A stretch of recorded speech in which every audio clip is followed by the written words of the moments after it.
sa daily job. At masakit man, sabi ko nga, masakit dun nung narinig ko. Siguro nasasaktan ka rin pag naririnig mo. Pero sa employment, talagang napakabagal po ng success.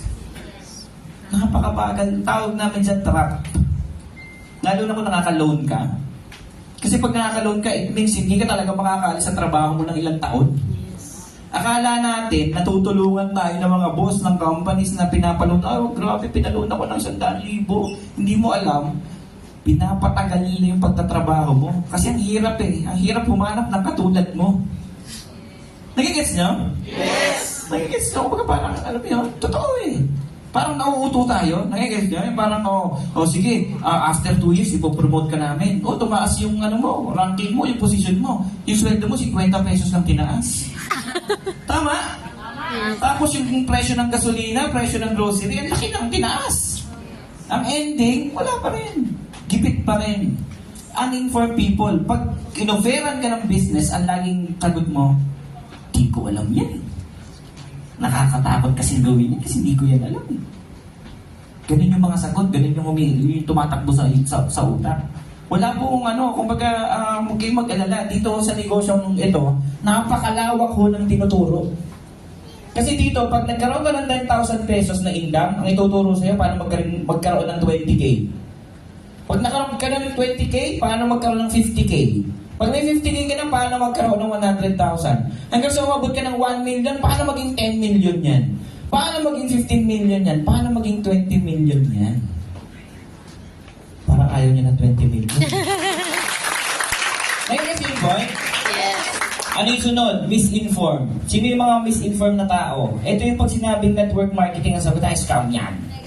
Pyramiding yan yung target. Ang mga dyan, ang mga kumikita lang dyan, yung mga nauna lang. Hindi totoo yan. 18 years na yung company, 12 years pa lang ako dito. Ibig sabihin, late na ako ng 8 years. Si Coach, kanina, Dennis, ilang years pa lang member si Coach Dennis, parang 3-4 years, pero may sarili ng sasakyan. Kumikita rin ng 100,000-200,000 a month. Yes. Meron dito, si Aki, pwede ba tayo? Aki? Aki, yan. Palakpakan naman natin si Aki. Ilang taon ka na, Aki? 21. Magkano na yung kinita mo? All in all? 1.7 million, 21 years old. Nung 21 ako, di ba, bilyar yung ko bilog.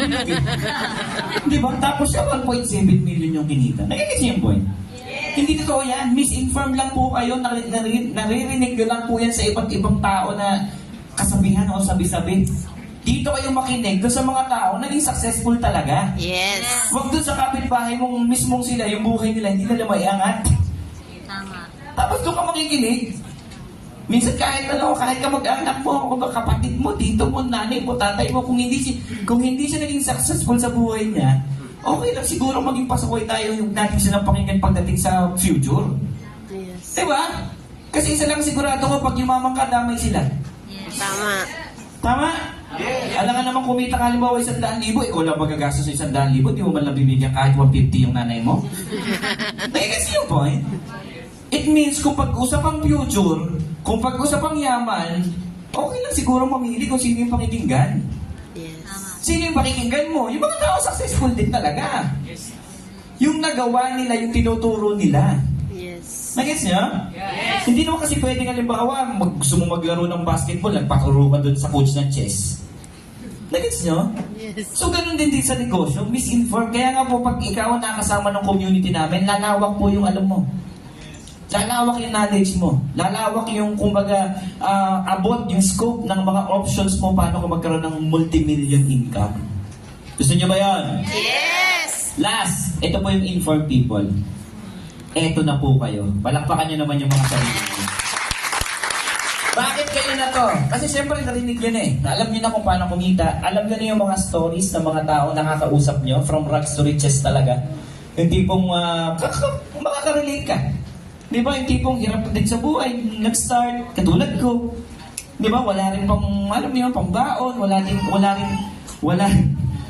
kumbagang pansustekto. Pero inilaban yung pangarap. Ang ending, naging milyonary din po sa kumpanya natin.